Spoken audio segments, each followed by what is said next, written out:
Week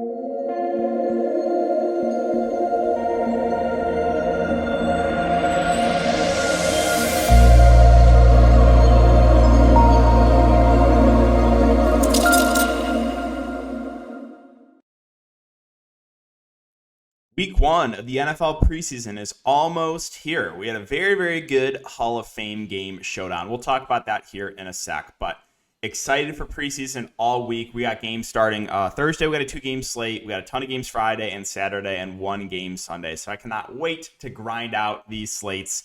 But yeah, if you guys are new, if you're a first-time viewer, welcome to my channel. My name is DK. I do cover content for Draftkings, NBA Top Shot, Prize Picks, all that good stuff. Again, in this video, we'll be talking about the 2-game Thursday NFL preseason slate. If you guys are interested in Patreon or more in-depth content for DFS, you can check out my Patreon linked down below. Again, a great Hall of Fame game, which we'll go over here in just a second. But yeah, before we talk about players and the prices, again, let's recap the showdown, the Hall of Fame game showdown slate. So first, let's go over. We'll go over this in a second. This was my big win, but first, we'll go over my main slate lineup for the showdown slate. So this was it. And you can see I try to get a combination of, chalkier plays and a few lower owned plays. And we'll talk about this more in depth in a second. But yeah, a couple of my lower owned plays. Mekhi Sargent was only 7% owned in this slate. In some other contests, he was like 5% owned.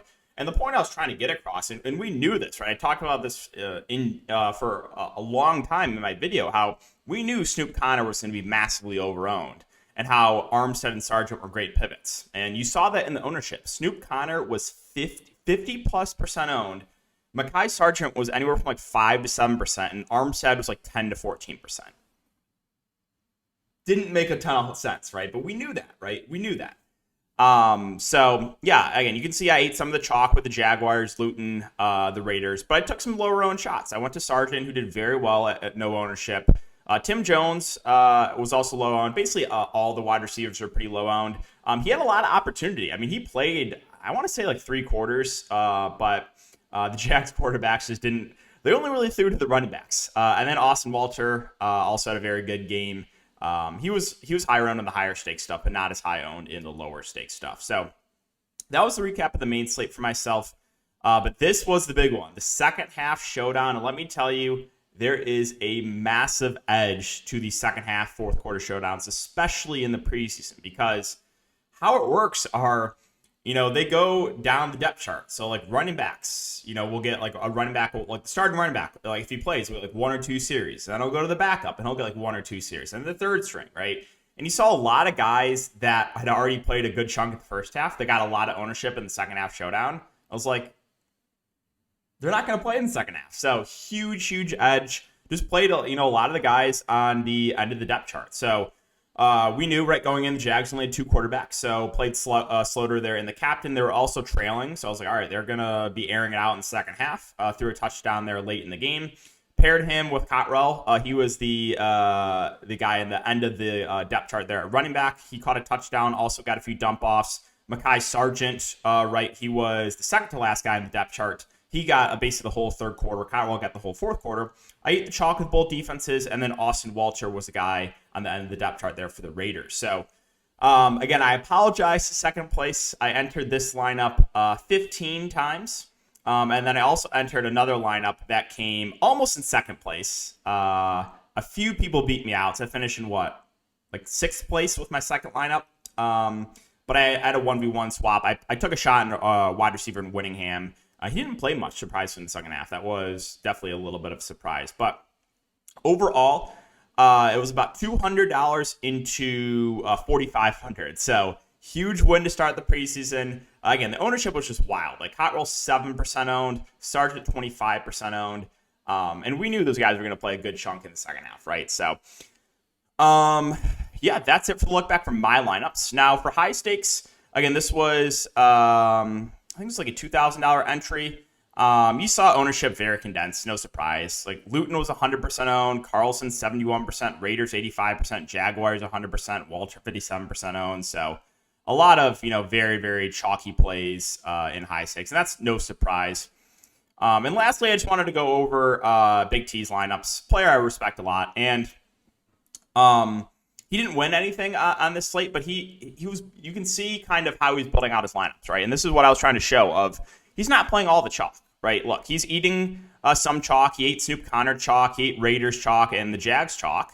But he took a shot in low-owned Zuber. He took a shot in Slaughter, who was way, way less popular than Jake Luton. And another, point I mentioned in my video. So you can take a look at his lineups. He was building plus EV lineups, in my opinion.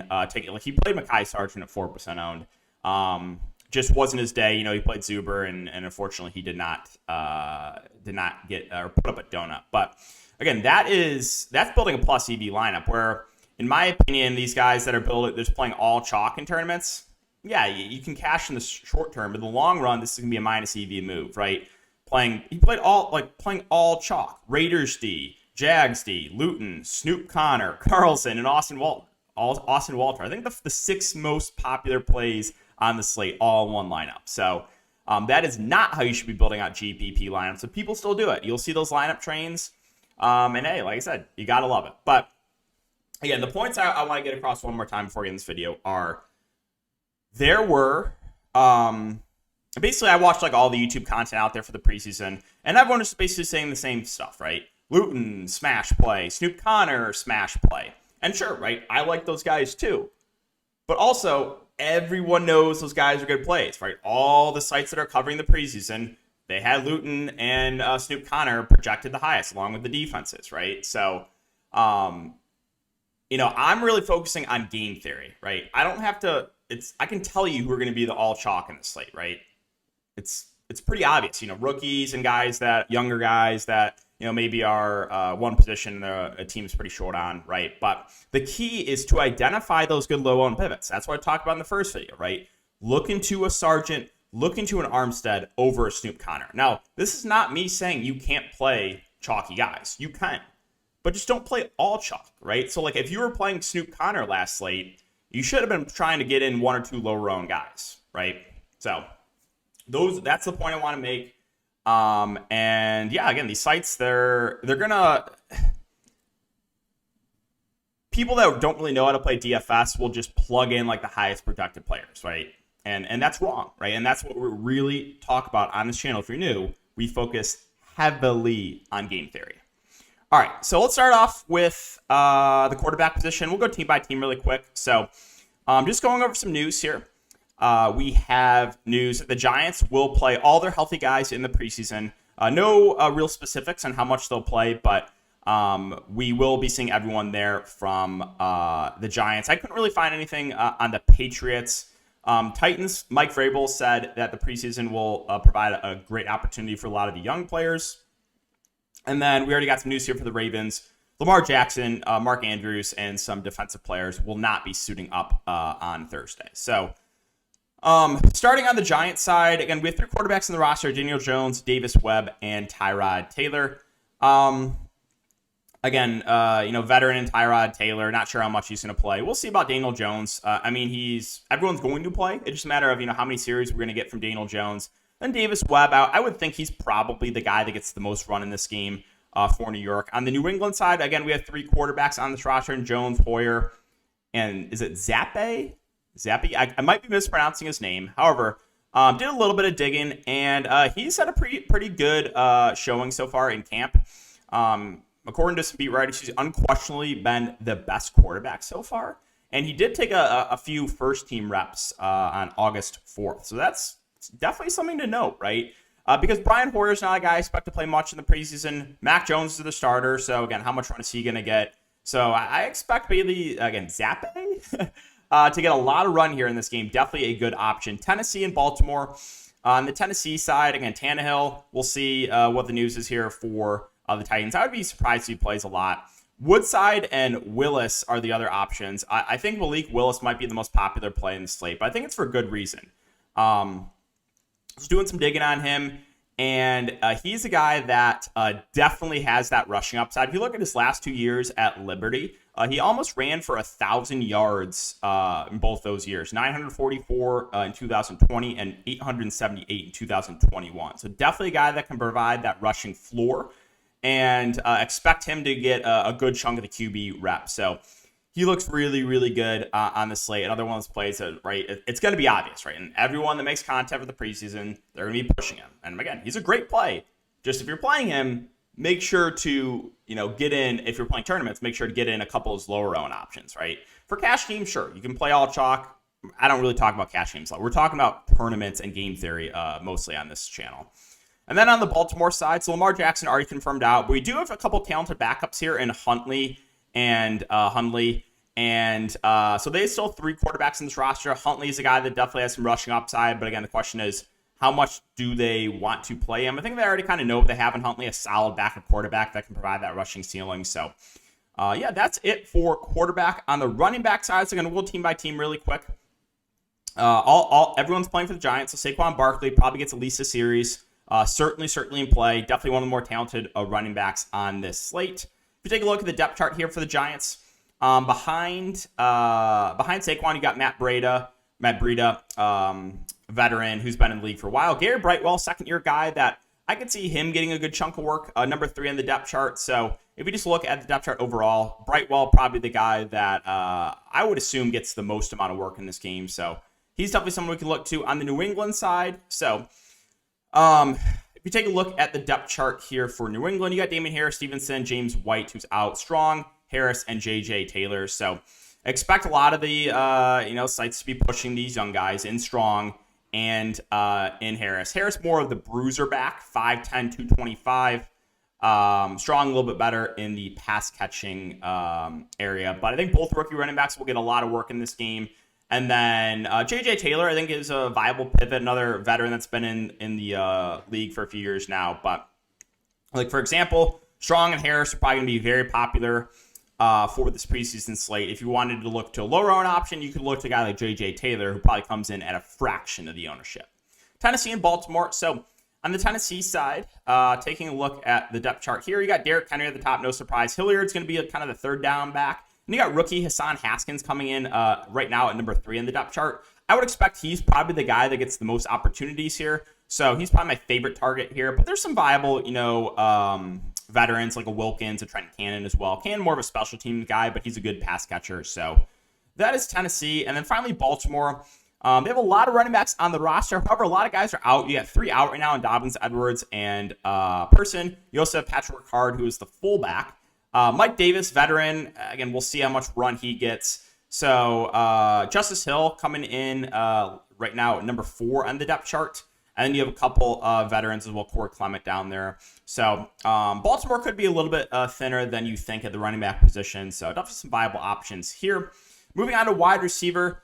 On the Giants side, we know that everyone, again, besides Shepard, I guess, will be in. They do have, I think, 14 wide receivers on the depth chart. 14. So that's a little bit tricky, especially with all these guys going to play. I'll mention, though, Wendell Robinson is really impressive far in training camp. He's also lined up a bit in the backfield. So he's kind of a do-it-all guy, a guy that I think they'll want to get the ball to. And he's not right now, he's not like super high in the depth chart. I think he's number 4. So he's probably my favorite target at the wide receiver position. But again, he'll come in at a good chunk of ownership. And then the rest of these wide receivers, I mean, they're all playable, but hard to feel confident really in anyone else. On the New England side, so if you take a look at the depth chart here for the New England Patriots, I think they have 11 active wide receivers. Again, the main guys, I don't think we're going to see a ton from like Parker and Myers and Bourne. We'll see. You do have Thornton, who has seen some first-team reps so far in training camp. So I think he's probably a guy that will get a good chunk of ownership. And then, again, maybe look into some guys further down in the depth chart. Like Wilkerson was the guy that I remember played a good chunk of the preseason last year. Tennessee and Baltimore. So taking a look at the Titans at wide receiver, they currently have 12 active wide receivers, which is about, again, average. Main guys, I don't think we're going to see a ton from. I do think Kyle Phillips, another rookie who's been getting a lot of first-team offense, is probably someone they'll want to get a good look at for this game. So he stands out. And then the rest of these wide receivers, again, nothing much, but these are all guys you can consider in tournaments. Maybe we'll get some more news on them as we get closer to lock. And finally, Baltimore. So taking a look at the Baltimore depth chart at wide receiver, they currently have 12 wide receivers as well. I don't think we see a ton of run for some of the main guys just because they're already resting, guys like Lamar and Mark Andrews. So I don't think we're going to see a lot of Bateman, Prochet, Duvernay, guys like that. Samir Bridges has also had an impressive week in training camp. Rookie that probably sees a good chunk of work. I'll mention Bailey Gaither from the USFL. I think he's actually a pretty solid slot receiver, a guy that at least in consideration here for Baltimore. So that's it for wide receiver. Again, it's hard to feel like really confident in any wide receiver. More so just keeping an eye on news and seeing what teams are going to be, more thin at wide receiver than others. And then finally, tight ends. Really hard to feel confident in any of these tight ends. I'll mention Bellinger, rookie tight end, who's been getting a clear majority of the first team reps. He's probably my favorite target here for New York. On the New England side, we know New England loves going to their tight ends. I don't think we're going to see a ton, though, of Hunter Henry and Juno Smith. We can look to Devin Asiasi, who I remember I played him, I think, at least once in the preseason last year. He's right now number 3 in the depth chart. I think he's in consideration a big body tight end. On the Tennessee side, not a ton that really stands out to me here for Tennessee. I was looking at this. I was like, oh, is this Tanner Hudson preseason goat? No, it's Tommy Hudson. So not Tanner Hudson. But yeah, no one really stands out for me on the Tennessee side. And finally, Baltimore. So again, we're not going to see Mark Andrews. Rookie Kolar is out. I do think rookie Isaiah Likely is a guy that we can definitely consider here. He's so far had a strong training camp. And then I'll mention Josh Oliver too. Second-year guy. He played a lot in the preseason last year. Right now, he's currently number 5 in the depth chart. Good pass-catching tight end too. So I could see him getting a lot of opportunities in this game as well. And as far as the defense goes, I mean, there's just... It's hard to feel confident in any of these defenses. I'll say, your safest bet for defense is to target the defense that is going up against the least amount of starters. So if, for example, one of these teams are resting all their starters, then maybe play the defenses going up against them. But there's just so much variance with defense, especially in the preseason, that it's hard to feel super great about any of these defenses. So, hey guys, that's going to wrap it up for the video. Again, if you guys have been enjoying, if these videos have been helpful, if they're helping learn a little bit more about DFS game theory, let me know in the comment section down below. But again, appreciate your support as always, and I will see you all in the next one.